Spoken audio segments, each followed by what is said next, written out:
This is Jarrod Horak for the RunawayHorse.com. Welcome to my latest Kentucky Oaks 2022 points race video. I'm going to cover 3 races in this video. And so far I've covered 22 Oaks points races in this video series. And my top choices have 5 wins, 3 seconds, and 5 third place finishes. Last week I did get a top choice winner, Echo Zulu, in the Fairgrounds Oaks. Your 2-year-old filly champion had to work much harder than expected. She looked like the lone speed from the inside post. She did set the pace, but she just did last. She never kicked away in the stretch like she was doing last year. And then Hidden Connection made an outside bid, and she made Echo Zulu fight all the way to the wire, and she just didn't prevail in a tight photo there. Hidden Connection had faced Echo Zulu last year, and Echo Zulu handled her rather easily. But this race wasn't Echo Zulu's best. And she's really going to need to step it up in the Kentucky Oaks at 1 1/8 on the first Friday in May if she expects to win that race. Now, if you're interested in my full card analysis, you can head on over to the runawayhorse.com. You will find those full cards on my sales page. Now, my Triple Crown full cards, that annual product of the Triple Crown series full cards from Churchill Downs, Pimlico, and Belmont Park, all those full cards will be available on Derby Week, Preakness Week, and Belmont Stakes Week at the runawayhorse.com on my sales page. Some of the stuff you're going to get in those full cards, extensive analysis of all the Triple Crown Series runners. So I'll cover each runner in each race, and then I'll give out a good wagering strategies, hopefully good winning wagering strategies, including trifectas, superfectas, rolling doubles, pick 3s, pick 4s, pick 5, pick 6 wagers. In the last 22 Triple Crown Series races, I've had 9 winning trifectas and 5 winning superfectas, and many of those wagers paid in the thousands. So let's hope we can keep that good streak going and give out some winners in the 2022 Triple Crown Series in my full cards. And again, they'll be available Derby, Preakness, and Belmont Stakes Week at the runawayhorse.com on my sales page. Let's dive into the analysis of this race because we got 3 races to go in this video. And I'm going to first cover the Gulfstream Park Oaks, the 12th race from Gulfstream Park on Saturday, April 2nd, 2022. $250,000 Grade 2 Gulfstream Park Oaks, 3-year-old fillies, 1 1/16 on the main track. Scheduled post time 5:17 p.m. Eastern Time. In this one, we have a 7-horse field. It seems to be lacking speed. I wouldn't be surprised if maybe number 1 Cancel This tried to go out. That one showed speed early on in her first 2 races. She hasn't been going out there since then. She caught the slop last time. She ended up finishing a well-beaten 4th against Optional Claiming Company. She's just 1 for 6. She's 0 for 2 at Gulfstream, but she does have the inside post in a race without a lot of pace. Maybe the 2 Catiche can get up on the pace. That one, for the first time in her 5 race career, she got to the front last time, and she kept on going on all-weather ground at Gulfstream Park. That was on March 6th at 1 1/16, where she just controlled the pace and won by 6. Brad Ortiz Jr. is going to ride. I wouldn't be surprised if they just said, let's just go on with it and try to wire the field. Again, because I said there's just not much front-end speed in here. Maybe the 3 Amani's Image will be stalking the pace, stretching out in distance around 2 turns. This one exits a distant show finish against Optional Claiming Company. Running Legacy doesn't really have any speed, switching to dirt for the first time. Broke the maiden on all-weather ground in a route first time out. 5th in a turf sprint last time. Goddess of Fire is 9-5 for trainer Todd Pletcher. She was 2nd in the Rachel Alexandra Stakes last time, stalking the pace from post 8 in an 11-horse field. She was 2nd in the Gasparilla Stakes at 7 furlongs at Tampa Bay. Prior to that, rallying from 7th place in an 8-horse field. She has some tactical speed. I think she'll be stalking the pace, but she won't be in front. And her speed figures aren't anything special in this race either. She's 9-5, but just because this isn't the strongest edition of this race. The 6 Blustery is 30-1.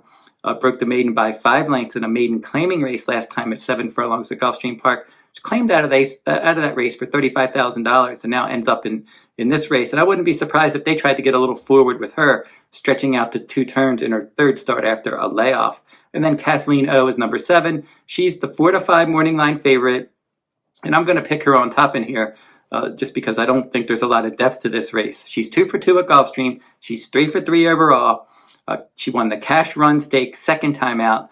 That was at Gulfstream Park at 1 mile, and she rallied from 6th in a 7-horse field after a slow start. Last time out, from post 1 in a 7-horse field in the Grade 2 Devona Dale at 1 mile around 1 turn. She rallied from the back of the pack. She won by 2 lengths. Her speed figures are fairly solid I think that she can go this far. And it's just a question of, will she get enough pace up? I don't think she's going to be way back because there's not a lot of speed, but then it doesn't seem to be a lot of talent either. And Kathleen O's just been producing a nice late kick and getting the job done. And I think that's what she's going to do, and here is the favorite. Really not too interested in betting this race, but Kathleen O will be my top choice in this Kentucky Oaks points race. Number 7, Kathleen O, my top choice. My second choice, Catiche. I'll just think maybe she can try to get loose in here and hang on and at least get a piece of this. And then to round out the top 3, Goddess of Fire for Todd Pletcher. She seems fairly solid to finish somewhere in there, but she's not going to offer a lot of value. Now we're going to do 2 other races in this video, beginning with the Grade 3 Fantasy Stakes from Oakland Park. Again, Saturday, April 2nd. This is a $600,000 race for 3-year-old fillies traveling 1 mile and a 16th on the main track, and the post time is scheduled for 6:16 p.m. Eastern Time. Now we're going to have a big scratch in this race, and it's a horse that would have been on the pace and was going to be the favorite in this race. Number 5, Ida, for trainer Bob Effort, came down with a temperature. She's going to scratch. She had won her last 4 stake starts, and she was certainly going to be a pace factor. So with her out of there, there still seems to be an okay amount of pace in here. Number 2, Beguine has some speed, went wire to wire at 1 mile and a 16th at Oakland last time out. Some others that could show speed, the 4, Magic Circle, has gone to the front in her last 3 starts. She went wire to wire in the Busanda Stakes. She was 3rd in the Demoiselle. She was 3rd in the Busher. All those races were at Aqueduct, and she could be up on the pace. Mariah's Fortune, the 6, another one that could be up on the pace. She dueled on the lead at Fairgrounds last time out. She finished 2nd. Berna Breezy won that one, and Sequist was 3rd. Those 2 horses came back. They were running in the Fairgrounds Oaks, and they didn't run well.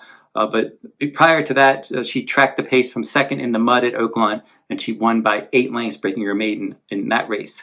Yuugiri, the 7, another one that could show speed. She was my value top choice in the Honeybee Stakes last time. Secret Oath just dominated that race as the heavy favorite, and Secret Oath would have been 1-9 in this race, but they decided to go and take on the boys in the Arkansas Derby.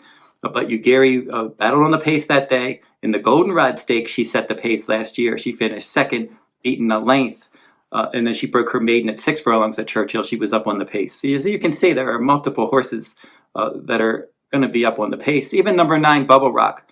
Last time out, the Cincinnati Trophy at Turfway Park, she tracked from 2nd. She won that late race by 2 lengths. Marissa's Lady, she beat there. She was turning the tables on that one. Marissa's Lady beat Bubble Rock in a stakes race at 6.5 furlongs at Turfway Park in February. And then Bubble Rock turned the tables last time, and then Marissa's Lady came out of that 2nd place finish in the Cincinnati Trophy, and she won the Serena's Song Stakes, a sprint stakes race at Turfway Park last week. So Bubble Rock should probably be stalking outside. Now, I'll give out my top contenders in this race. Bubble Rock is going to be my second choice. I'm not particularly fond of this race as a great betting race, but Bubble Rock, look, I'm not even sure how the wagering's going, but now I assume that Bubble Rock is going to be the favorite after Ida is going to scratch. And coming off that nice win in the Cincinnati Trophy, it's just a question of, can she handle the surface? Her win last time was on all-weather ground. She won a couple turf sprints in New York last year, so we're going to see if she can handle the main track. She handled the other surfaces just fine, and now we'll see if she can handle conventional dirt. I'm going to go with number 1, Dream Lith is my top choice. Now, she didn't run well in the Rachel Alexandra Stakes, but that race didn't really set up for her. That was her first start after a layoff. Go back to the Goldenrod last year when she got a decent amount of pace help, and she was able to run down Yuugiri to win by a length there. That was her first start with blinkers. And then last time in the Rachel Alexandra, she just didn't really fire. An 11-horse field, she was 6th. I think she needed that race. I think she can move forward. And she's been training at Oakland Park. She had a bullet workout on March 11th and another bullet workout on March 26th, 4 furlongs and 47 and change. That March 11th workout was a 5 furlong work. So she's working well over the track. Second start after a layoff. She should get some pace. I don't know if that 8-1 is going to hold up, but I think Dream Lith at least deserves some kind of wager in here if she's at least 5-1. So Dream Lith will be my top choice over Bubble Rock in the Fantasy Stakes at Oakland Park. Finally, we're going to do Turfway Park Race 11, the $250,000 Bourbonette Oak Stakes on all-weather ground for 3-year-old fillies with a scheduled post time of 5:43 p.m. Eastern Time on Saturday, April 2nd. And in this race, it's pretty wide open. Tap Dancing Lady was my value top choice in the Cincinnati Trophy. She was almost 11-1, and she was third that day behind Bubble Rock and next out stakes winner Marissa's Lady. Not a bad effort, but I think that she's going to have to run a bit better in here if she expects to win this race. There's different directions you could go. Sandstone is the 5-2 choice here. Not my top choice, though. She did break her maiden by 9 lengths and then won a stakes race by 10 lengths, the Rags to Riches last year at Churchill Downs. Then in the Goldenrod, she was third. She's never been on all-weather ground. She should be forwardly placed, but I want her to prove that she can handle the footing. North County could take some money. She was 7th in an 11-horse field last time out at Fairgrounds in the Grade 2 Rachel Alexandra. In the Untappable Stakes, she won that Oaks Points race. That was her 3rd win in a row, and then she didn't run well on the Rachel Alexandra. We'll have to see how she ends up handling this all-weather ground. Catiche, I mentioned that one in the Gulfstream Park Oaks. She could be the one to catch if she goes in that race. In this race, if she goes in this race, we know she handles all-weather ground because she just broke her maiden wire to wire at Gulfstream Park on all-weather ground by 6 lengths. So she could impact the pace in here if she ends up going in this spot. But I'm going to go with my top choice in this race, number 7, Mrs. Barbara for trainer Mark Cassidy. She's 5-1 morning line, and I know she likes all-weather ground, and I think she needed her return in the Florida Oaks. In that Grade 3 race at Tampa Bay Downs, that was on March 12th, she rallied from 7th place to finish 4th. Not a bad effort, but then that was her 4th turf start, and she's 0 for 4 with just 1 third-place finish on turf. But look at her all-weather record. 3 starts with 2 wins and a second. That 2nd place finish was in a 5.5 furlong sprint at Woodbine last summer. But look at her 2-turn races on all-weather ground. She broke her maiden at Woodbine from off the pace in November, rallying nicely. And then she won the Grade 3 Mazarine Stakes at Woodbine at a mile and a 16th in November, stalking from 5th and winning by a half length, earning a strong late pace rating in that slow early, fast late race. 2nd after a layoff, back on preferred all-weather ground. I think Mrs. Barber can move forward and get the job done for Mark Cassidy in the Bourbonette Oaks.